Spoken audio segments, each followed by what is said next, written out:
મારું નામ ગુંજન છે। અમારા ખાનદાનનું નામ શહેરના સૌથી ધનવાન લોકોમાં લેવાતું હતું, જેમાં મારી માતા અને મારો સાવકો ભાઈ વિકાસ સામેલ હતા। પિતાજીના અચાનક અવસાન પછી બધી સંપત્તિનો અંકુશ વિકાસ પાસે આવી ગયો હતો અને તેનો વ્યવહાર અમારી સાથે ખૂબ જ ખરાબ થઈ ગયો હતો। તે અમને કર્જ આપવાથી પણ ખચકાતો હતો અને માતા દિવસ રાત રડતા રહેતા હતા।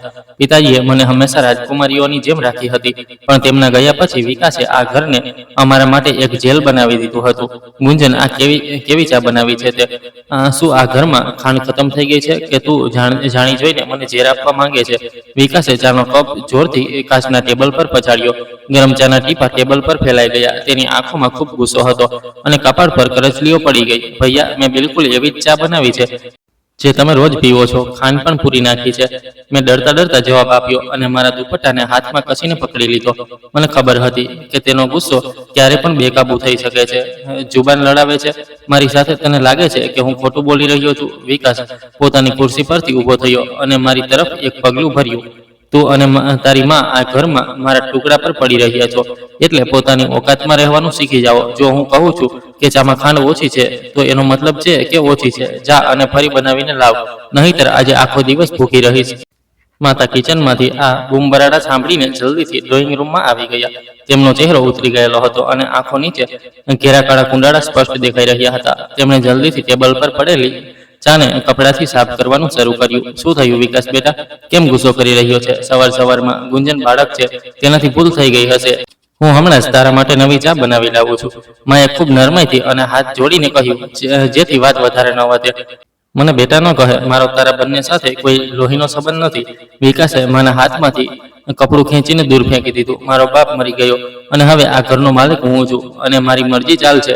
જો અહીં રહેવું હોય તો નોકરોની જેમ રહેવું પડશે, નહીં તો દરવાજો ખુલ્લો છે, જ્યારે ઈચ્છો ત્યારે નીકળી શકો છો। વિકાસનો જુલમ દિવસે દિવસે વધતો જતો હતો। એક બપોરે હું આંગણામાં ઝાડુ લગાવી રહી હતી તો દરવાજા પર અવાજ સંભળાયો।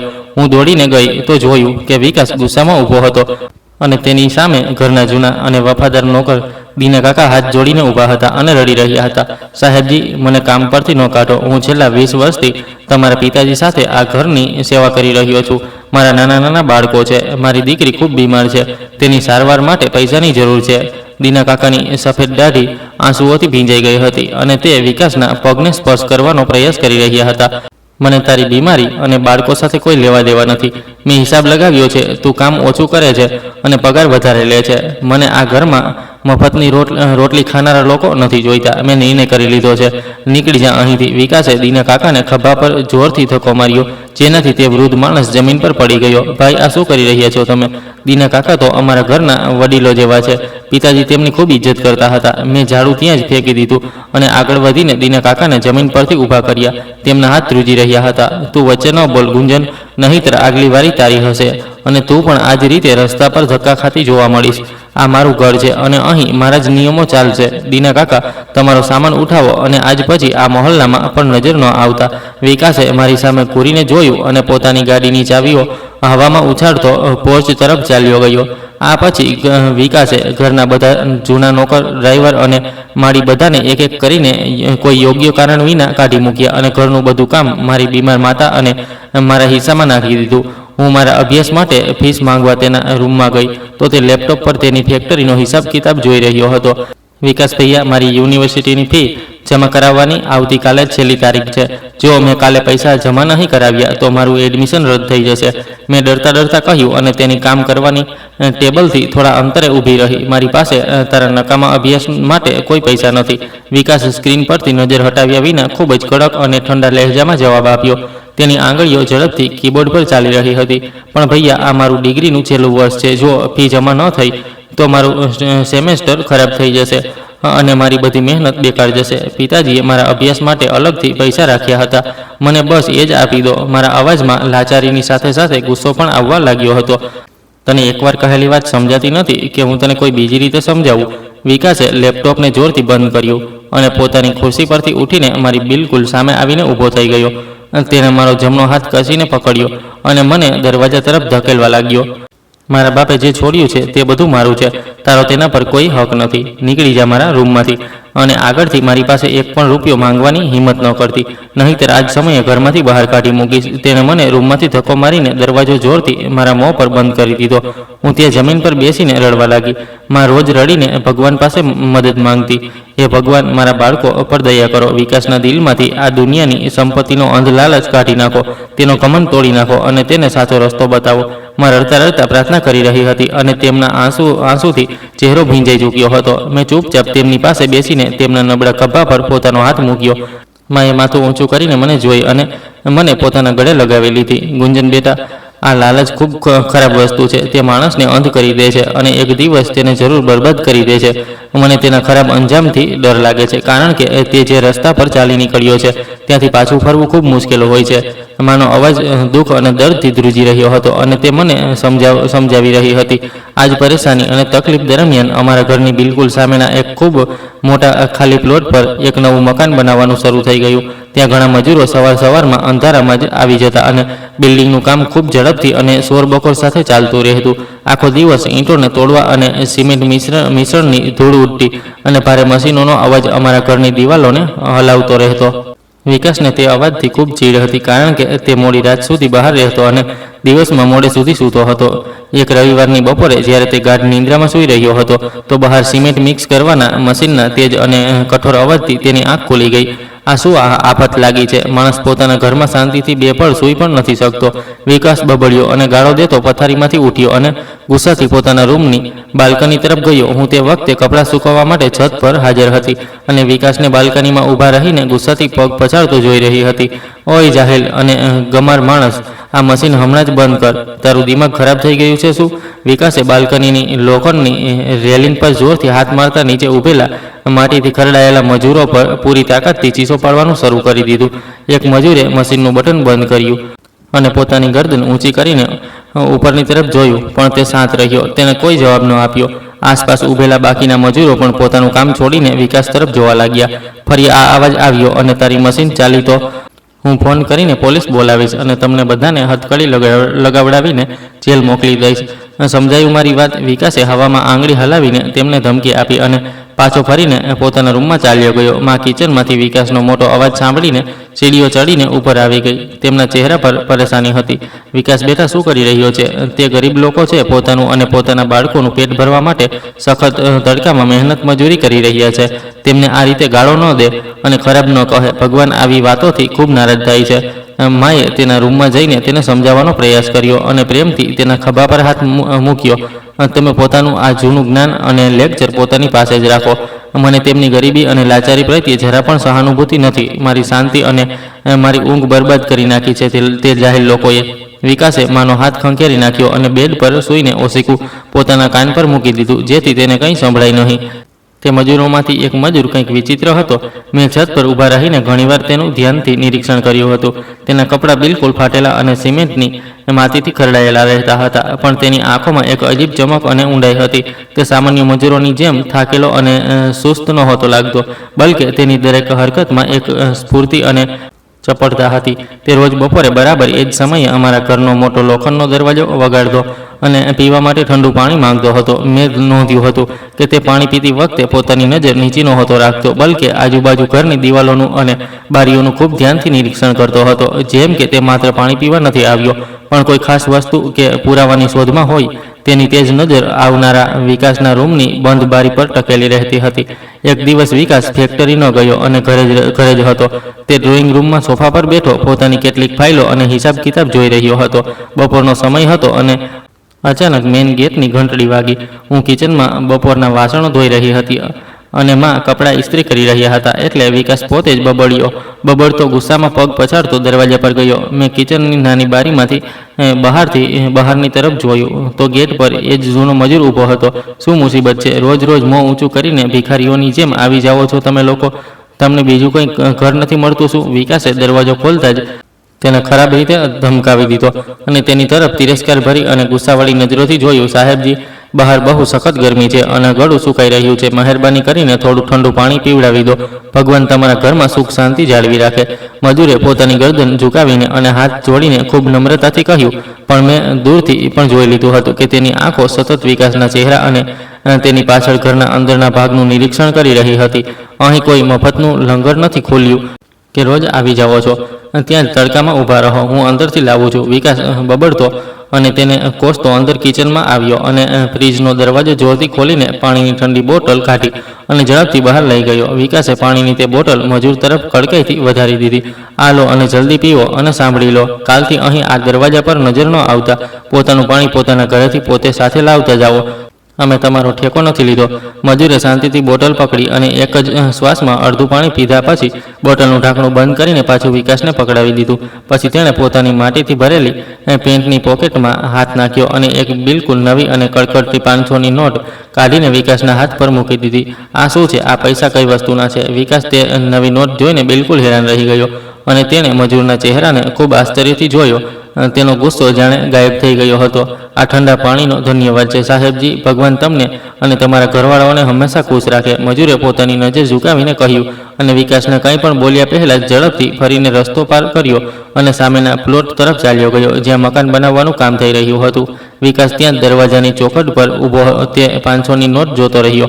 તેના ચહેરા પર પહેલાં ગુસ્સાની જગ્યાએ હેરાની આવી અને પછી તેની આંખોમાં એક અજીબ ચમક આવી ગઈ. અમે પણ બાલ્કનીમાંથી અને કિચનની બારીમાંથી આ બધું દ્રશ્ય જોઈને ખૂબ હેરાન થયા કે એક ગરીબ મજૂર જે આખો દિવસ માટી અને તડકામાં કામ કરીને માંડ 300 રૂપિયા કમાય છે, તે માત્ર પાણીના ઘૂંટના બદલે આટલી મોટી રકમ કેમ આપી રહ્યો છે? આ માણસ જરૂર પાગલ છે અથવા તો તેના હાથ ક્યાંકથી ખોટા પૈસા આવી ગયા છે, નહીંતર કોઈ મજૂર આટલા પૈસા એમ જ નથી લૂંટાવતો. વિકાસે પોતાને જ બબડતા ધીમા અવાજમાં કહ્યું અને પછી ડાબે જમણે જોયું અને તે 500ની નોટ પોતાની પોકેટમાં રાખીને દરવાજો બંધ કર્યો અને ઝડપથી અંદર આવી ગયો. હું જલ્દીથી કિચનનું કામ પતાવીને માના રૂમમાં ગઈ. માં, તમને ખબર છે હમણાં શું થયું? આજે તે સામેના મજૂરે વિકાસભાઈને પાણીના બદલે પૂરા 500 રૂપિયાની નવી નોટ આપી છે. મેં માને બધી વાત વિસ્તારથી જણાવી અને મારા ચહેરા પર ગૂંચવણ અને પરેશાની સ્પષ્ટ દેખાઈ રહી હતી. શું કહી રહી છે ગુંજન? તારું મગજ તો ઠીક છે. આ ગરીબ મજૂર પાણી માટે 500 રૂપિયા કેમ આપશે? તે તો ગરીબોની આખા દિવસની લોહી પસીનાની કમાણી હોય છે. તે જરૂર કંઈક ખોટું જોયું હશે. મેં ઇસ્ત્રી કરેલા કપડાં અલમારીમાં મૂક્યા અને ખૂબ હેરાનીથી મારી સામે જોયું. તેમને મારી વાત પર વિશ્વાસ નહોતો આવતો. નહીં માં, મેં મારી આંખોથી જોયું છે અને વિકાસભાઈએ તે પૈસા પોતાની પોકેટમાં પણ રાખી લીધા છે. મને તો આ બધું ખૂબ જ અજીબ અને ખતરનાક લાગી રહ્યું છે માં. તે મજૂરની હરકત અને તેની આંખોમાં મને કોઈ વિચિત્ર અને ડરામણી વાત લાગે છે. તે કોઈ સામાન્ય માણસ નથી. મેં સોફા પર બેસતા કહ્યું અને ગહન વિચારમાં પડી ગઈ. મારું મગજ ઘણી પ્રકારની શંકાઓમાં ગૂંચવાઈ ગયું હતું. ભગવાન જ બધું સારી રીતે જાણે છે બેટી કે આ બધાની પાછળ શું રહસ્ય છુપાયેલું છે. અમે તો બસ ભગવાનને પ્રાર્થના કરી શકીએ છીએ કે અમારા આ ઘરમાં કોઈ નવી મુસીબત અને કોઈ નવું તોફાન ઊભું ન થાય. વિકાસનો લાલચ એમ જ ઓછો નથી થઈ રહ્યો, ઉપરથી આ નવો મામલો સામે આવી ગયો છે. માએ પરેશાનીથી પોતાના કપાળ પર હાથ મૂક્યો અને તેમના ચહેરા પર ડરના પડછાયા દેખાવા લાગ્યા. અમને બંનેમાં દીકરીને તે વખતે બિલકુલ અંદાજો નહોતો કે કાલે શું થવાનું છે. તે દિવસ પછી અમારા ઘરનો માહોલ એક અજીબ બેચેનીનો શિકાર થઈ ગયો. તે મજૂર અને તેની 500ની નોટ વિકાસ માટે એક લત બની ચૂકી હતી. આગલી બપોરે હું આંગણાની સફાઈ કરી રહી હતી અને મારી નજર વારંવાર દિવાલ ઘડિયાળ પર જઈ રહી હતી. વિકાસ આજે ફેક્ટરી નહોતો ગયો અને તે બેચેનીથી ડ્રોઈંગ રૂમમાં આંટાફેરા કરી રહ્યો હતો. તેની નજર વારંવાર મેઇન ગેટ તરફ ઉઠી રહી હતી. ભૈયા, તમે આજે કામ પર નથી ગયા? બધું ઠીક તો છે? મેં ઝાડુ એક તરફ મૂક્યું અને ડરતા તેને પૂછ્યું, કારણ કે તેનો મૂડ કોઈ પણ સમયે ખરાબ થઈ શકતો હતો. તને શું મતલબ? તું તારા કામથી કામ રાખ અને મને શીખવવાની જરૂર નથી કે મારે ક્યારે શું કરવું છે. વિકાસે મારી સામે ઘૂરીને જોયું અને ફરી ગેટ તરફ જોવા લાગ્યો. તેની બેચેની વધતી જતી હતી. તે જ સમયે દરવાજાની જાણીતી ખડખડાટ ગૂંજી. વિકાસની આંખોમાં એક ચમક આવી ગઈ અને તે ઝડપથી દરવાજા તરફ દોડ્યો. હું પણ કિચનની ઓથમાં ઊભી રહીને જોવા લાગી. દરવાજો ખુલ્યો તો એ જ મજૂર પોતાની માટી લાગેલ પેન્ટ અને ચહેરા પર કપડું લપેટીને ઊભો હતો. આજે તે ખૂબ મોડું કરી દીધું. હું ક્યારનો રાહ જોઈ રહ્યો હતો. વિકાસના લહેજામાં ગુસ્સાની જગ્યાએ એક અજીબ બેચેની હતી. તેણે પાણીની બોટલ તરત તેની તરફ વધારી દીધી. માફ કરજો સાહેબજી, આજે સિમેન્ટની બોરીઓ ઉતારવામાં સમય લાગી ગયો. મજૂરે ધીમેથી ગરદન ઝુકાવી અને પાણીની બોટલ પકડી લીધી, પણ તેની તેજ નજર હંમેશાની જેમ વિકાસની પાછળ ઘરના અંદરના ભાગોને તપાસી રહી હતી. મજૂરે પાણી પીધું અને બોટલ પાછી આપતા પોતાની પોકેટમાંથી બીજી એક નવી 500ની નોટ કાઢી અને વિકાસના હાથ પર મૂકી દીધી. વિકાસે તરત તે નોટ પોતાની મુઠ્ઠીમાં દબાવી લીધી. ભગવાન તમારા ધન અને ઉંમરમાં બરકત આપે સાહેબજી. મજૂરે માથું ઝુકાવ્યું અને ઝડપથી ફરીને સામેના મકાન તરફ ચાલ્યો ગયો, જ્યાં બાંધકામનું કામ ઝડપથી ચાલી રહ્યું હતું. વિકાસે દરવાજો બંધ કર્યો અને મુઠ્ઠી ખોલીને તે નોટ જોઈ. તેના ચહેરા પર એક લાલચી સ્મિત ફેલાઈ ગયું. લાલચે વિકાસની વિચારવાની અને સમજવાની શક્તિ છીનવી લીધી હતી અને તેને આ અહેસાસ પણ નહોતો થઈ રહ્યો કે કોઈ મજૂર રોજ આટલી મોટી રકમ કેમ આપી રહ્યો છે. હું આ બધું જોઈને હેરાન અને પરેશાન કિચનમાં આવી, જ્યાં મા બપોર માટે શાકભાજી કાપી રહી હતી. તેમના ચહેરા પર પણ ગહન વિચાર દેખાઈ રહ્યો હતો. મા, આજે ફરી આ મજૂરે વિકાસભાઈને 500 રૂપિયા આપ્યા છે અને ભાઈએ તે પૈસા રાખી પણ લીધા છે. મને આ બધું ખૂબ શંકાસ્પદ લાગી રહ્યું છે. મેં સેલ્ફની સાથે ટેક લગાવતા મને જણાવ્યું. મારા અવાજમાં પરેશાની સ્પષ્ટ દેખાઈ રહી હતી. બેટી, ગરીબ માણસ આખો દિવસ સખત તડકામાં મહેનત કરે છે. મને તો તેના પર ખૂબ દયા આવે છે. માએ ચાકુ ટેબલ પર મૂક્યું અને એક લાંબો શ્વાસ લીધો. તેમની આંખોમાં સહાનુભૂતિ હતી. પણ માં, કોઈ ગરીબ માણસ પાણીના એક ઘૂંટ માટે આટલા પૈસા કેમ આપશે? મેં ગૂંચવણભર્યા લહેજામાં સવાલ કર્યો. મારું મગજ કોઈ પણ રીતે આ વાતને માનવા માટે તૈયાર નહોતું. શાયદ ભગવાને તેના દિલમાં અમારા માટે કોઈ નરમાઈ નાખી દીધી છે. મેં વિચાર્યું કે કાલથી તે ગરીબ માટે બપોરનું તાજું ભોજન પણ બનાવી આપીશ. માએ ફરીથી શાકભાજી કાપવાનું શરૂ કર્યું અને તેમના ચહેરા પર એક હળવું સ્મિત આવી ગયું. ભોજન પણ માં, વિકાસભાઈ તો ગુસ્સો કરશે. તે કોઈ ગરીબને એક રોટલી પણ આપવાના પક્ષમાં નથી. મેં હેરાનીથી માની તરફ જોયું. મને તેમના આ નિર્ણય પર ચિંતા થઈ રહી હતી. તું ફિકર ન કર બેટી, વિકાસને તેના પૈસા નજર આવી રહ્યા છે. તે કંઈ નહીં કહે. શાયદ તે ગરીબને ભોજન કરાવવાની બરકતથી વિકાસનો ગુસ્સો ઓછો થઈ જાય અને તેના દિલમાં કોઈ દયા આવી જાય. માના અવાજમાં એક આશા હતી. તે ઈચ્છતી હતી કે કોઈ રીતે અમારા ઘરની શાંતિ પાછી આવી જાય. બીજા દિવસે માએ ખૂબ ધ્યાનથી બપોરનું ભોજન બનાવ્યું. તેમણે તાજી શાકભાજી અને રોટલીઓ એક સ્વચ્છ સ્ટીલના વાસણમાં રાખી અને જ્યારે દરવાજા પર ખડખડાટ થઈ તો વિકાસ પોતે ભોજન લઈને બહાર ગયો. મેં બારીમાંથી જોયું કે મજૂર ભોજન જોઈને થોડો હેરાન થયો, પણ તેને વાસણ પકડી લીધું. આ મારી માએ તારા માટે બનાવ્યું છે. રોજ તડકામાં કામ કરે છે, ખાઈ લે છે, વિકાસે રૂખા લહેજામાં કહ્યું. પણ તેની નજર મજૂરના પોકેટ પર જ ટકેલી હતી. માજીનો ખૂબ આભાર સાહેબજી. ભગવાન તેમને સલામત રાખે. મજૂરે વાસણ સાથી સરસ ચાંપ્યા અને પાછો ચાલ્યો ગયો. સાંજે જ્યારે મજૂર રજા લઈને જવા લાગ્યો તો તેણે ખાલી વાસણ દરવાજા પર આપ્યા અને આ વખતે વાસણો સાથે 500ની નોટ પણ મોકલી હતી. વિકાસ તે નોટ જોઈને ખૂબ ખુશ થયો અને તેણે માને આવીને જણાવ્યું કે કાલથી ભોજન જરા વધારે બનાવી દે. માં આ સાંભળીને ખૂબ ખુશ થઈ કે ચાલો, વિકાસ ઓછામાં ઓછા આ બહાને કોઈને ભોજન તો આપી રહ્યો છે. સમય આ જ રીતે પસાર થતો રહ્યો, પણ વિકાસની હરકતો અને ચાલચલણમાં દિવસે દિવસે એક અજીબ ડર અને ગભરાહટ સામેલ થતી જતી હતી. તે નાની નાની વાતો પર ચોંકી જતો અને રાતે અવારનવાર જાગતો રહેતો. એક રાતે ગરમીના કારણે મારી આંખ ખુલી. મને ખૂબ સખત તરસ લાગી રહી હતી, એટલે હું પાણી પીવા માટે કિચન તરફ ગઈ. કિચનની બારીમાંથી બહાર લોનનો નજારો સ્પષ્ટ દેખાતો હતો. અચાનક મારી નજર લોનના એક ખૂણા પર પડી, જ્યાં હળવી હળવી આગ સળગી રહી હતી. હું હેરાન રહી ગઈ અને દબાયેલા પગલે બારીની બિલકુલ નજીક જઈને બહાર જોયું. રાતના તે સમયે લોનમાં વિકાસ ઊભો હતો. તેના હાથમાં એક મોટો બ્રીફકેસ હતો અને તે તેમાંથી જૂના કાગળો અને ફાઇલો કાઢીને આગમાં ફેંકી રહ્યો હતો. આ બધું રાખ થઈ જવું જોઈએ. કોઈ એક પણ પુરાવો બાકી ન રહેવો જોઈએ. વિકાસ પોતાની જાત સાથે વાતો કરી રહ્યો હતો અને તેના અવાજમાં ખૂબ જ વધારે ગભરાહટ અને ડર હતો. તેના ચહેરા પર આગનો પ્રકાશ પડી રહ્યો હતો, જેનાથી તે વધુ ડરામણો લાગી રહ્યો હતો. તે વારંવાર ડાબે જમણે અને ઘરની બારીઓ તરફ ફરીને જોતો, જેમ કે તેને ડર હોય કે કોઈ તેને જોઈ તો નથી રહ્યું.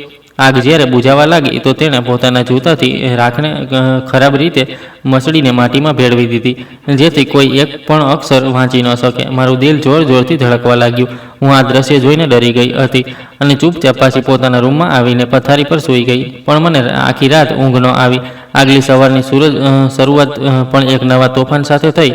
હું વિકાસના રૂમની સફાઈ કરવાના ઈરાદાથી અંદર ગઈ તો તે બાથરૂમમાં હતો. મેં ઝાડુ ઊંચક્યું હતું કે તે બહાર આવી ગયો. તેના હાથમાં તેનો મોબાઈલ ફોન હતો અને તે કોઈની સાથે ખૂબ ધીમા અને દબાયેલા અવાજમાં વાત કરી રહ્યો હતો. હું સફાઈના બહાને સોફાની પાછળ છુપાઈ ગઈ, જેથી તે મને જોઈ ન શકે. વકીલ સાહેબ, મેં તમને મોં માંગી રકમ આપી છે. હવે આ તમારી જવાબદારી છે કે તારીખ કેવી રીતે બદલવી છે. વિકાસ ફોન પર વાત કરતા રૂમમાં આંટાફેરા કરી રહ્યો હતો અને તેનો ચહેરો પરસેવાથી ભીંજાઈ રહ્યો હતો. બીજી તરફથી વકીલે કંઈક કહ્યું, જેના પર વિકાસનો ગુસ્સો વધી ગયો. તમને સમજ નથી આવી રહી? જો તે જૂની તારીખવાળી વસિયત સામે આવી ગઈ તો બધું પકડાઈ જશે. અમે બધા સીધા જેલમાં જઈશું. તમે જલ્દીથી તે કાગળોને ગાયબ કરો, નહીંતર હું તમને પણ નહીં છોડું. વિકાસનો અવાજ હવે થોડો મોટો થઈ ચૂક્યો હતો અને તેમાં સ્પષ્ટ ધમકી હતી. આ સાંભળીને મારા પગ નીચેથી જમીન સરકી ગઈ. પિતાજીની વસિયતની તારીખ બદલવી. મારું મગજ ઝડપથી ચાલવા લાગ્યું. અચાનક મારા હાથમાંથી સફાઈવાળો બ્રશ છૂટીને જમીન પર પડ્યો અને એક જોરદાર અવાજ થયો. વિકાસ તરત પાછો ફર્યો અને તેણે મને સોફાની પાછળ ઊભી જોઈ લીધી. તેની આંખોમાં પહેલા ડર અને પછી ખૂબ જ સખત ગુસ્સો આવી ગયો. તેણે તરત ફોન કાન પરથી હટાવ્યો અને દરિંદાની જેમ મારી તરફ ઘસી આવ્યો. તું અહીં શું કરી રહી છે? ચોરોની જેમ મારી વાતો સાંભળી રહી હતી. તેણે મારા બંને હાથ પૂરી તાકાતથી પકડી લીધા. તેની પકડ એટલી સખત હતી કે મને દર્દથી ચીસ નીકળી જાય તેવી હાલત થઈ ગઈ. નહીં ભૈયા, હું તો બસ રૂમની સફાઈ કરવા આવી હતી. મેં કંઈ નથી સાંભળ્યું. હું ડરથી ધ્રુજવા લાગી અને મારી આંખોમાંથી આંસુ નીકળી આવ્યા. મેં પોતાને તેની પકડમાંથી છોડાવવાની કોશિશ કરી. મારી સાથે જૂઠ ન બોલ. જો તે આ વાતો કોઈને પણ જણાવી કે ઘરની બહાર ક્યાંય પણ ઉલ્લેખ કર્યો તો યાદ રાખજે, હું તારી એવી હાલત કરીશ કે તું આખી જિંદગી પસ્તાવીશ. વિકાસે મને જોરથી પાછળની તરફ ધક્કો માર્યો, જેનાથી હું જમીન પર પડી ગઈ. તેણે પોતાની ગાડીની ચાવીઓ ઊંચકી અને પગ પછાડતો રૂમમાંથી બહાર નીકળી ગયો. હું રડતી મા પાસે આવી અને તેમને વિકાસના સોફા પર થતી બધી વાતો અને લોનમાં કાગળ બાળવાનો આખો મામલો જણાવી દીધો. માનો રંગ આ બધું સાંભળીને પીળો પડી ગયો અને તે ડરથી ધ્રુજવા લાગી. હે ભગવાન, આ છોકરો કયા દલદલમાં ફસાતો જઈ રહ્યો છે. ગુંજન બેટી, તું તેનાથી દૂર રહેજે. તે હવે પોતાના હોશમાં નથી. લાલચે તેને પાગલ કરી દીધો છે. માએ મને છાતી સરસી લગાવી લીધી અને તેમના આંસુ મારા કપાળ પર પડવા લાગ્યા. અમારો રોજિંદો માહોલ ડર અને દહેશતના પડછાયામાં ચાલતો રહ્યો. સામેના મકાનનું નિર્માણ ચાલી રહ્યું હતું. તે જૂનો મજૂર રોજ બપોરે આવતો, માએ બનાવેલું ભોજન લેતો અને પાછા ફરતી વખતે 500ની નોટ ખાલી વાસણો સાથે છોડી દેતો. વિકાસ તે પૈસા જમા કરતો રહ્યો, પણ હવે તેના ચહેરાની શાંતિ સંપૂર્ણપણે ગાયબ થઈ ચૂકી હતી. વિકાસ રાતોને અવારનવાર ઘરેથી ગાયબ રહેવા લાગ્યો હતો. તે રાતે કોઈનો ફોન આવતા ઝડપથી ગાડી કાઢીને જતો રહેતો અને સવારમાં પાછો ફરતો. જ્યારે તે ઘરે આવતો તો તેની આંખો લાલ હોય, વાળ વિખેર હોય અને કપડા પર માટી અને પરસેવાના નિશાનો હોય, જેમ કે તે આખી રાત કોઈ ભારે મહેનત કે ખૂબ વધારે માનસિક દબાણમાંથી પસાર થયો હોય. તે સીધો પોતાના રૂમમાં જતો અને અંદરથી કુંડી લગાવી લેતો. એક બપોરે અમે લોનમાં બેઠા હતા કે બહાર ગાડી ઊભી રહેવાનો એક જોરદાર અવાજ આવ્યો. તેના તરત પછી દરવાજાની ઘંટડી સતત અને ઝડપથી વાગવા લાગી, જેમ કે કોઈ દરવાજો તોડવાનો પ્રયાસ કરી રહ્યો હોય. વિકાસ, જે પોતાના રૂમમાં સૂઈ રહ્યો હતો, ગભરાઈને બહાર આવ્યો. તેના ચહેરા પર ડર સ્પષ્ટ દેખાઈ રહ્યો હતો. ગુંજન, તું અંદર જા, દરવાજો હું ખોલું છું, વિકાસે મને કડકાઈથી કહ્યું અને પોતે ડરતા મેઇન ગેટ તરફ ગયો. મેં કિચનની બારીમાંથી છુપાઈને જોયું. દરવાજા પર બે અજાણ્યા અને ખૂબ શંકાસ્પદ પ્રકારના લોકો ઊભા હતા. તેમની શકલ ખૂબ ખતરનાક લાગી રહી હતી. એકના ચહેરા પર ઊંડા ઘાનું નિશાન હતું અને બીજાએ કાળા ચશ્મા પહેરી રાખ્યા હતા. તેમનો પહેરવેશ અને અંદાજ કોઈ ગુંડાઓ જેવો હતો. વિકાસ સાહેબ અંદર છે, તેમને કહો કે જૂના મિત્રો મળવા આવ્યા છે. ચહેરા પર ઘાવાળા માણસે ખૂબ કડક અને ગૂંજતા અવાજમાં કહ્યું અને પરવાનગી વિના વિકાસને ધક્કો મારીને જબરજસ્તી ઘરની અંદર ઘૂસી આવ્યો. તમે લોકો અહીં કેમ આવી ગયા? મેં કહ્યું હતું ને કે હું પોતે પૈસા લઈને આવીશ. વિકાસનો અવાજ ખરાબ રીતે ધ્રુજી રહ્યો હતો અને તેણે જલ્દીથી દરવાજો બંધ કર્યો, જેથી મહોલ્લાવાળા ન જોઈ લે. તારા વચનો પર હવે અમને ભરોસો નથી રહ્યો. તે છેતરપિંડી કરવાનો પ્રયાસ કર્યો છે. ચશ્માવાળા માણસે વિકાસનો કોલર પકડી લીધો અને તેને ઘસડતો ડ્રોઈંગ રૂમ તરફ લઈ ગયો. વિકાસે તેમને ડ્રોઈંગ રૂમમાં બેસાડ્યા અને જલ્દીથી અંદરનો દરવાજો બંધ કરી લીધો. હું અને મા લોનમાં ઊભા દિલ થામીને આ બધું જોઈ રહ્યા હતા. ડ્રોઈંગ રૂમની અંદરથી વિકાસની અને તે બંને માણસોની ખૂબ ઊંચા અને ગુસ્સાભર્યા અવાજો આવી રહ્યા હતા.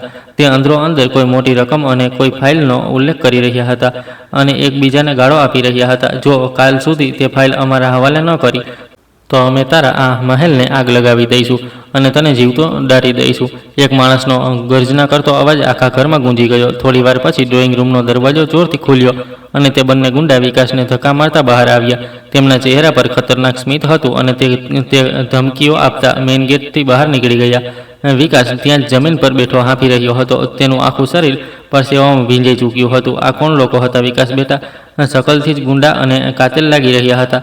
તું ક્યાં ચક્કરોમાં પડી ગયો છે? માં રડતા વિકાસ પાસે ગઈ અને તેના કપાળ પરથી પરસેવો લૂંછવાનો પ્રયાસ કર્યો. વિકાસે અચાનક પોતાનું માથું ઊંચું કર્યું અને તેની આંખોમાં ગુસ્સો સ્પષ્ટ દેખાઈ રહ્યો હતો. તેને માનો હાથ પૂરી તાકાતથી ઝટકી દીધો.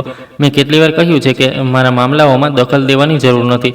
વિકાસ પાગલોની જેમ ચીસો પાડ્યો અને તેણે પાસે જ પડેલો એક કિંમતી અને ભારે ગુલદાન ઊંચકીને પૂરી તાકાતથી જમીન પર પછાડ્યો. ગુલદારના ડઝનબંધ ટુકડા આખા લોનમાં વિખેરાઈ ગયા અને એક જોરદાર ધમાકાનો અવાજ આખા લોનમાં ગૂંજી ગયો. માં ડરથી ચીસ પાડીને પાછળ હટી ગઈ અને દિવાલ સાથે અડીને ઊભી રહી.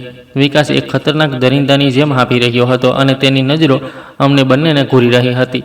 તે અમને વધુ ધમકીઓ આપતો પોતાના રૂમ તરફ ચાલ્યો ગયો અને દરવાજો એટલા જોરથી અંદરથી બંધ કર્યો કે ઘરની બારીઓ હલી ઉઠી. અમે મા દીકરી તે તબાહી અને ડરના પડછાયામાં એકલી ઊભી પોતાના આંસુ વહાવી રહી હતી અને અમને તે અંધારી સુરંગનો કોઈ અંત નહોતો દેખાઈ રહ્યો. ઘરમાં ધુમાડાઓના આવવાની આ ઘટનાએ જાણે અમારા ઘરના પાયા હલાવી દીધા હતા. તે દિવસ પછી માની તબિયત સતત બગડવા લાગી. તેમનું બ્લડ પ્રેશર ખતરનાક હદ સુધી વધી ગયું હતું અને તે આખો દિવસ પથારી પર નબળી પડી રહેતી હતી. ઘરનું બધું કામ અને માની દેખભાળ હવે મારા ખભા પર આવી ચૂકી હતી. ગુંજન બેટી, મને લાગે છે મારો છેલ્લો સમય આવી ગયો છે. વિકાસે તો અમને જીવતે જીવ મારી નાખ્યા છે. માએ ધ્રુજતા હાથોથી મારો હાથ પકડ્યો અને તેમની આંખોમાંથી ગરમ આંસુ વહેવા લાગ્યા. તેમના અવાજમાં ખૂબ દુઃખ અને નિરાશા હતી. આવી વાતો ન કરો માં, તમને કંઈ નહીં થાય. હું હમણાં જ જઈને તમારી દવા લાવું છું. તમે બસ આરામ કરો. મેં તેમને આશ્વાસન આપવાનો પ્રયાસ કર્યો, પણ અંદરથી હું પોતે ખૂબ તૂટી ગયેલી હતી. હાલાત દિવસે દિવસે અમારા હાથમાંથી નીકળતા જઈ રહ્યા હતા. વિકાસ આજકાલ ઘરે જ રહેતો હતો અને તેણે ફેક્ટરી જવાનું બિલકુલ છોડી દીધું હતું. તે પોતાના રૂમમાં બંધ રહેતો અને માત્ર તે વખતે બહાર આવતો જ્યારે તે મજૂર પાણી માંગવા આવતો. વિકાસની તે મજૂરના પૈસામાં દિલચસ્પી એક જુસ્સાની જેમ બની ચૂકી હતી. થોડા દિવસ પછી માની તબિયત ખૂબ ખરાબ થઈ ગઈ અને તેમની દવા બિલકુલ ખતમ થઈ ચૂકી હતી. વિકાસ પોતાના રૂમમાં ગાઢ નિંદ્રામાં સૂઈ રહ્યો હતો. મારે મેડિકલ સ્ટોર જવા માટે ગાડીની ચાવીઓ જોઈતી હતી. મેં ડરતા ડરતા તેના રૂમનો દરવાજો ખોલ્યો અને અંદર ચાલી ગઈ. રૂમમાં સિગારેટના ધુમાડા અને ગભરાહટની વિચિત્ર દુર્ગંધ ફેલાયેલી હતી. જમીન પર ઘણા કાગળો વિખેરેલા પડ્યા હતા. વિકાસ બેડ પર ઊંધામો પડ્યો સૂઈ રહ્યો હતો અને તેના નક્સકોરાનો અવાજ રૂમમાં ગુંજી રહ્યો હતો. હું દબાયેલા પગલે તેની સાઇડ ટેબલ તરફ વધી અને ખૂબ સંભાળીને દરવાજો ખોલી જેથી અવાજ ન થાય. ચાવીઓ શોધતી વખતે મારી નજર દરવાજાના બિલકુલ ખૂણામાં પડેલી એક વિચિત્ર મોહર પર પડી. તે મોહર બિલકુલ એવી હતી જેવી અદાલતો, કેસ, સરકારી દફતરોમાં હોય છે. મારા દિલની ધડકન તેજ થઈ ગઈ. મેં ધ્રુજતા હાથોથી તે મોહર ઊંચકી અને તેના પર લખેલા શબ્દો વાંચ્યા. આ તો જાયદાદના દફતરની સરકારી મોહર છે. આ ભાઈ પાસે શું કરી રહી છે? મેં હેરાનીથી બબડતા તે મોહર પાછી રાખી દીધી. મારું મગજ ઝડપથી કોઈ ભયાનક સચ્ચાઈ તરફ ભાગી રહ્યું હતું. મોહરની બિલકુલ નીચે એક ખાકી રંગનો જાડો કવર દબાયેલો હતો. જિજ્ઞાસા અને ડરના માર્યા મેં તે કવર ખોલી લીધો. તેની અંદર પિતાજીની સહીવાળી કેટલાક કાગળો હાજર હતા અને કેટલાક જૂના સ્ટેટમેન્ટ પેપર હતા જેના પર ઘણા વર્ષો જૂની તારીખો લખેલી હતી. મને સમજાવવામાં વાર ન લાગી કે વિકાસ પિતાજીની નકલી વસિયત તૈયાર કરી ચૂક્યો છે અને આ સરકારી મોહર તેની છેતરપિંડીનો ભાગ છે. ગુંડાઓનું આવવું અને વકીલ સાથે ફોન પર ડરતા વાત કરવી બધું એક જ ચાલનો ભાગ હતું. મારા હાથ ખરાબ રીતે ધ્રુજવા લાગ્યા. મેં તરત તે કાગળો પાછા કવરમાં નાખ્યા અને મોહરને તેની જગ્યાએ મૂકીને દરાજ બંધ કરી દીધી. મેં જલ્દીથી ટેબલ પર પડેલી ગાડીની ચાવીઓ ઊંચકી અને રૂમમાંથી બહાર આવી ગઈ. મારો શ્વાસ ખૂબ તેજ ચાલી રહ્યો હતો અને કપાળ પર પરસેવો આવી ગયો હતો.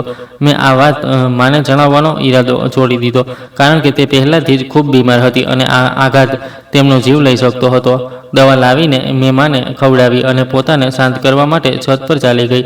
હું બાલ્કનીની પાસે ઊભી રહીને લાંબા શ્વાસ લઈ રહી હતી જેથી મારી ગભરાહટ ઓછી થઈ શકે. મેં સામેના પ્લોટ તરફ જોયું જ્યાં બપોરના સખત તડકામાં નિર્માણનું કામ ચાલી રહ્યું હતું. આજે તે શંકાસ્પદ મજૂર કામ નહોતો કરી રહ્યો. તે સામેના પ્લોટની ઊંચી દિવાલની પાછળ છુપાઈને ઊભો હતો અને તેની તેજ નજર સતત અમારા ઘર તરફ હતી. તે ખાસ કરીને વિકાસના રૂમની બંધ બારીને ઘૂરી રહ્યો હતો. તેની નજરોમાં એક અજીબ ચોકસી હતી જેમ કે તે કોઈ શિકારીની જેમ પોતાના શિકારના બહાર આવવાની રાહ જોઈ રહ્યો હોય. આ માણસ અહીં શું કરી રહ્યો છે અને તે કામ કેમ નથી કરી રહ્યો? મેં મનમાં વિચાર્યું અને બાલ્કનીની રેલિંગને કસીને પકડી લીધી. મારી શંકા હવે વિશ્વાસમાં બદલાવા લાગી હતી કે આ મજૂર કોઈ સામાન્ય માણસ નથી. અચાનક તે મજૂરની નજર ઉપર ઉઠી અને તેણે મને બાલ્કનીમાં ઊભી જોઈ લીધી. મને તેની આંખોમાં એક અજીબ સંતોષ અને કળકાઈ મહેસૂસ થઈ. તેની નજરોમાં કોઈ ડર કે શરમ નહોતી. તેણે મને જોતાં જ જલ્દીથી પોતાનો ચહેરો માટીથી ખરડાયેલો કપડાથી ઢાંકી દીધો અને ફરી બીજી તરફ મોં ફેરવીને ઈંટો ઉઠાવવાનો દેખાવ કરવા લાગ્યો. આ વાત મને ખૂબ અજીબ લાગી પણ હું ચૂપ રહી અને નીચે આવી ગઈ. આગલા કેટલાક દિવસ સુધી ઘરમાં એક અજીબ શાંતિ અને ગૂંગણામણ છવાયેલી રહી. આ કોઈ ખૂબ મોટો અને ખતરનાક તોફાન પહેલાંની શાંતિ હતી. વિકાસની બેચેની હવે ચરમસીમા પર હતી. એક સાંજે અમે ટીવી લોન્જમાં ચૂપચાપ બેઠા હતા ત્યારે જ મેઇન ગેટ જોરથી ખુલ્યો. વિકાસની ગાડી ખૂબ ઝડપથી અંદર આવી અને બ્રેક લગાવવાનો જોરદાર અવાજ ગૂંજ્યો, જેમ કે ગાડી કોઈ વસ્તુ સાથે અથડાતા બચી હોય. વિકાસ ભાગતો અંદર આવ્યો. તે ખૂબ જ વધારે ગભરાયેલો હતો. તેનો ચહેરો પરસેવાથી ભીંજાયેલો હતો. તેના શર્ટના બટન ખુલ્લા હતા અને આંખોમાં સ્પષ્ટ દર્દ દેખાઈ રહ્યો હતો. તેણે આવતા જ પોતાનો રૂમનો દરવાજો જોરથી ખોલ્યો અને પોતાનો એક મોટો મુસાફરીવાળો બેગ કાઢીને બેડ પર ફેંકી દીધો. વિકાસ, બેટા, શું થયું છે?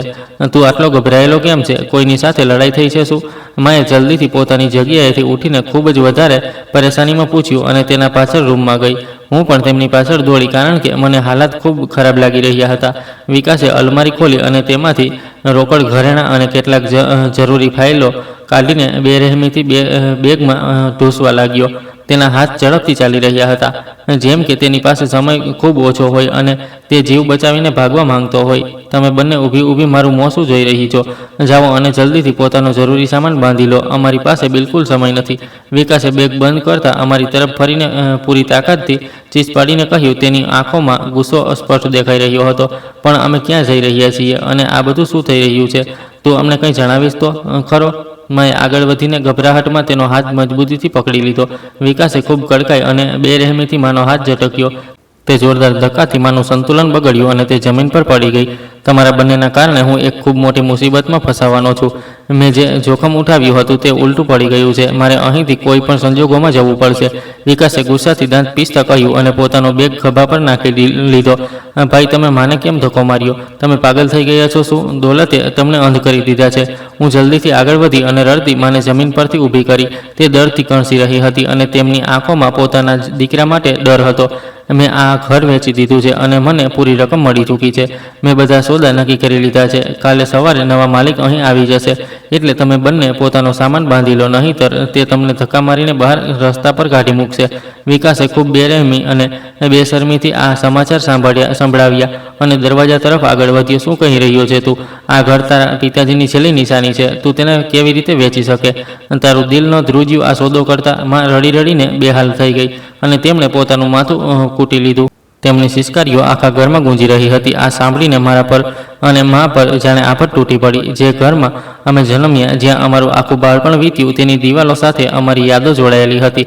તે ઘર પણ વિકાસે પોતાની આંધળી લાલચની ખાતર અમારાથી છીનવી લીધું હતું. અમારો સહારો અમારાથી છીનવાઈ ચૂક્યો હતો. મેં જે કરવાનું હતું તે કરી દીધું અને કાલે સવારે અમે આ શહેર છોડી દઈશું. બસ, આજ મારો છેલ્લો નિર્ણય છે. મારી પાસે વધુ દલીલ કરવાનો સમય નથી. વિકાસે અમારી સિસકારીઓ અને આંસુઓની કોઈ પરવાહ ન કરી અને રૂમમાંથી બહાર નીકળીને લોન્જમાં આવી ગયો. આમ અમે બંને માં દીકરી રૂમમાં ઊભી રડી રહી હતી. અમને પોતાનું અને એકબીજાનું ભવિષ્ય ખૂબ અંધારામાં ડૂબેલું અને ડરામણું નજર આવી રહ્યું હતું. તે રાત અમે રડતા અને સામાન બાંધતા પસાર કરી.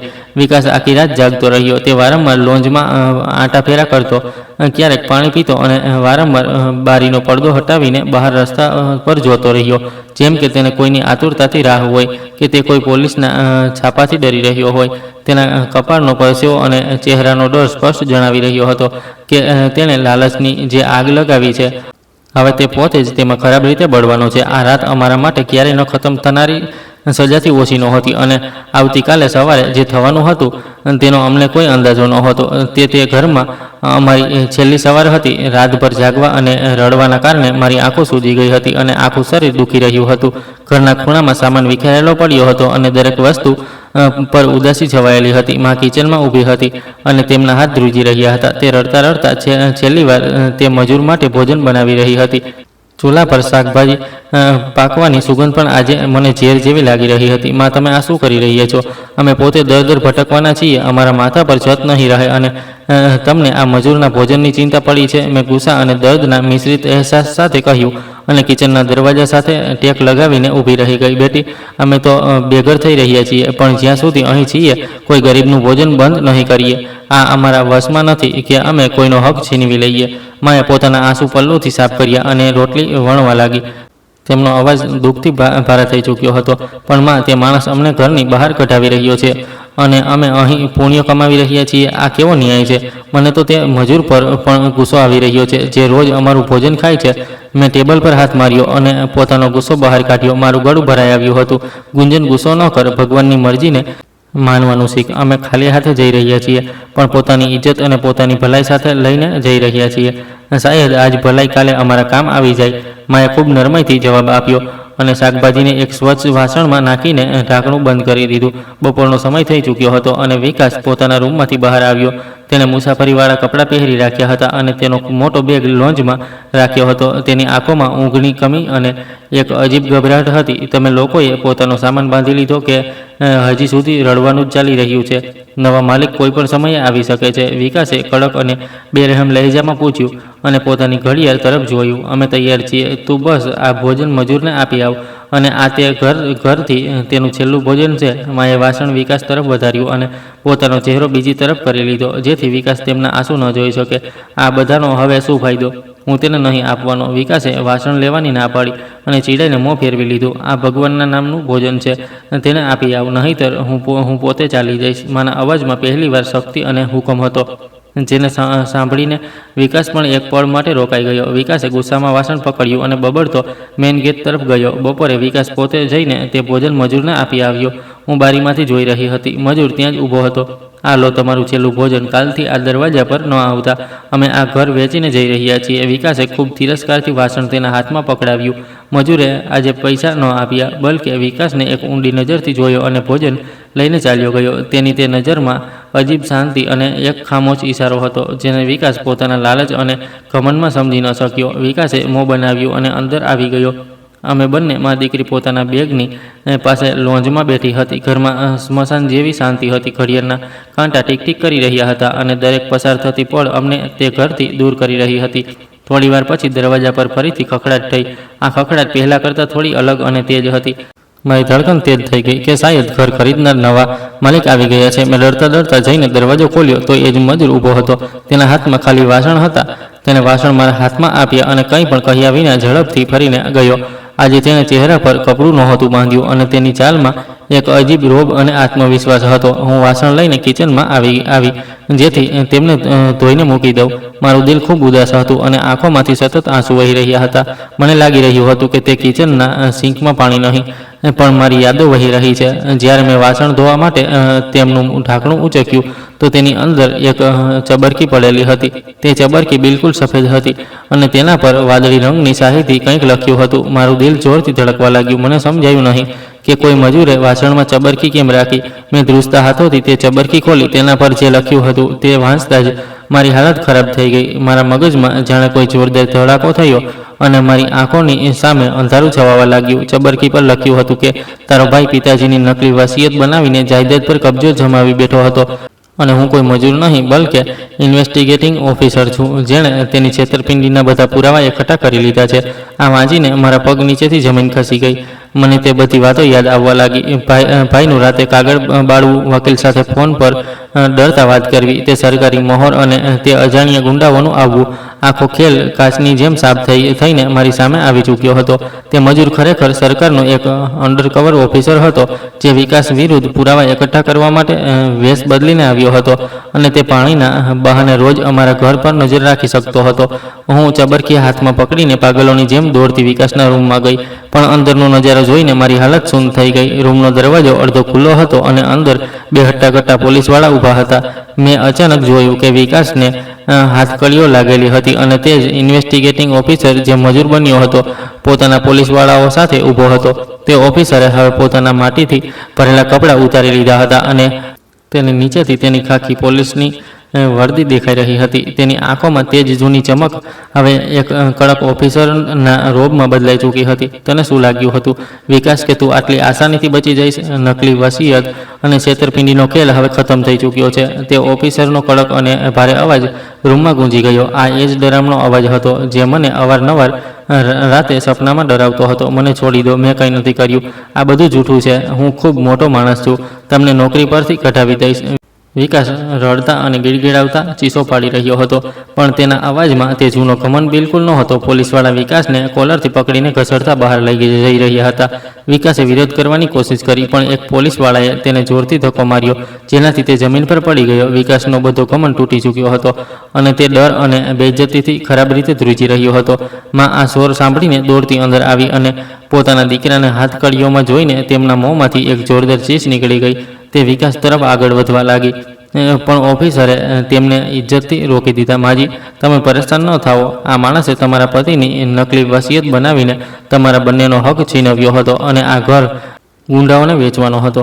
અમે તેના બધા પુરાવા એકઠા કરી લીધા છે. ઓફિસરે ખૂબ નરમાઈથી માને બધી સચ્ચાઈ જણાવી અને તે ચબરકી મારી તરફ જોઈને હળવું હસ્યો. વિકાસે રડતા માની તરફ જોયું, પણ માની આંખોમાં હવે મમતાની જગ્યાએ એક દુઃખભરી ઘૃણા અને નફરત હતી. તે સમજી ચૂક્યા હતા કે તેમના સાવકા દીકરાએ તેમની સાથે કેટલો ગંદો અને શરમજનક ખેલ ખેલ્યો હતો. લઈ જાઓ તેને. તેણે પોતાના બાપની આત્માને ધોખો આપ્યો છે. ભગવાન તેના પાપોનો હિસાબ કરશે, માએ કડકાઈથી કહ્યું અને પોતાનો ચહેરો ફેરવી લીધો. પોલીસવાળા વિકાસને ધક્કા મારતા મેઇન ગેટથી બહાર લઈ ગયા, જ્યાં પોલીસની ગાડી સાયરન વગાડતી ઊભી હતી. મોહલ્લાના લોકો ભેગા થઈ ચૂક્યા હતા અને વિકાસ બેઇજ્જતીના માર્યા પોતાનું મોં છુપાવી રહ્યો હતો. વિકાસની ધરપકડ પછી કાયદાકીય કાર્યવાહી શરૂ થઈ અને ઓફિસરની જમા કરવામાં આવેલી રિપોર્ટ આખો મામલો થોડા જ દિવસોમાં ઉકેલી દીધો. વિકાસના વકીલ અને તેના સાથી ગુંડાઓની પણ ધરપકડ કરી લેવામાં આવી. અદાલતે વિકાસને છેતરપિંડી અને ફ્રોડના ગુનામાં સખત કેદ અને દંડની સજા સંભળાવી. નકલી વસિયત રદ કરી દેવામાં આવી અને પિતાજીની અસલી વસિયત મુજબ બધી જાયદાદ કાયદાકીય રીતે પાછી મારી અને માની માલિકીમાં આવી ગઈ. અમને અમારો છીનવાયેલો હક અને મારું વહાલું ઘર પાછું મળી ચૂક્યું હતું. તે દિવસે મને અહેસાસ થયો કે જુલમ અને લાલચની ઇમારત ગમે તેટલી ઊંચી કેમ ન હોય, એક દિવસ તેને પડવું જ પડે છે. માણસ જ્યારે લાલચની પટ્ટી આંખો પર બાંધી લે છે તો તેને પોતાની બરબાદી જ નજર નથી આવતી. પણ કુદરતનો નિયમ ખૂબ કડક હોય છે. ખરાબ કામનું પરિણામ હંમેશા ખરાબ જ હોય છે અને સચ્ચાઈ અંતમાં પોતાનો રસ્તો બનાવી જ લે છે. જૂઠ અને ધોખાની ઉંમર વધારે લાંબી નથી હોતી અને જ્યારે સત્ય સામે આવે છે તો તે બધું વહાવીને લઈ જાય છે. માં ઠીક કહેતી હતી કે ખોટી રીતે કમાયેલી દોલત માણસને શાંતિ નથી આપતી, બલકે તેને એક ઉદાહરણ બનાવી દે છે. લાલચે વિકાસથી તેનું ઘર, તેનું પરિવાર અને તેની આઝાદી બધું છીનવી લીધું હતું. આજે અમે અમારા ઘરમાં શાંતિથી બેઠા હતા અને વિકાસ જેલની સળિયા પાછળ પોતાના કર્મોની સજા ભોગવી રહ્યો હતો. અમારા ઘરની સામેના પ્લોટ પર હવે કોઈ કામ નહોતું થઈ રહ્યું, પણ મને તે ઓફિસર હંમેશા યાદ રહેશે જેણે એક મજૂર બનીને અમને એક ખૂબ મોટી મુસીબત અને બેઘર થવાથી બચાવી લીધા હતા. તે જિંદગી હવે ફરીથી પોતાની શાંત રાહ પર પરત ફરી હતી અને અમે ભગવાનનો ધન્યવાદ કર્યો કે તેમણે અમને તે કઠિન પરીક્ષામાંથી સહી સલામત કાઢી દીધા. દોસ્તો, જો તમને આ વાર્તા પસંદ આવી હોય તો કોમેન્ટ કરીને જરૂર જણાવજો કે તમને આ વાર્તા કેવી લાગી અને તમે કયા શહેરથી આ વાર્તા સાંભળી રહ્યા છો. તમારી એક કોમેન્ટ મને આગળ વધુ સારી વાર્તાઓ લખવાની હિંમત આપે છે. વિડીયોને લાઇક જરૂર કરો, ચેનલને સબસ્ક્રાઈબ કરવાનું ન ભૂલો અને જો તમને મારી મહેનત પસંદ આવી હોય તો મને સ્ટાર આપીને તમારો પ્રેમ અને સપોર્ટ જરૂર બતાવજો, જેથી હું તમારા માટે આવી જ શાનદાર વાર્તાઓ લાવતો રહું. આ વાર્તાના બધા પાત્રો, ઘટનાઓ અને સ્થળ સંપૂર્ણ રીતે કાલ્પનિક છે. કોઈ પણ વ્યક્તિ, સ્થળ કે ઘટના સાથે કોઈ સંબંધ નથી. આ વાર્તાનો ઉદ્દેશ્ય માત્ર મનોરંજન કરવાનો છે, કોઈ પણ ભાવનાઓને ઠેસ પહોંચાડવાનો નહીં. જો કોઈ પણ પાત્ર કે ઘટનાની સમાનતા કોઈ વાસ્તવિક વ્યક્તિ કે ઘટના સાથે હોય તો તેને માત્ર એક સંયોગ માનવામાં આવે. ધન્યવાદ.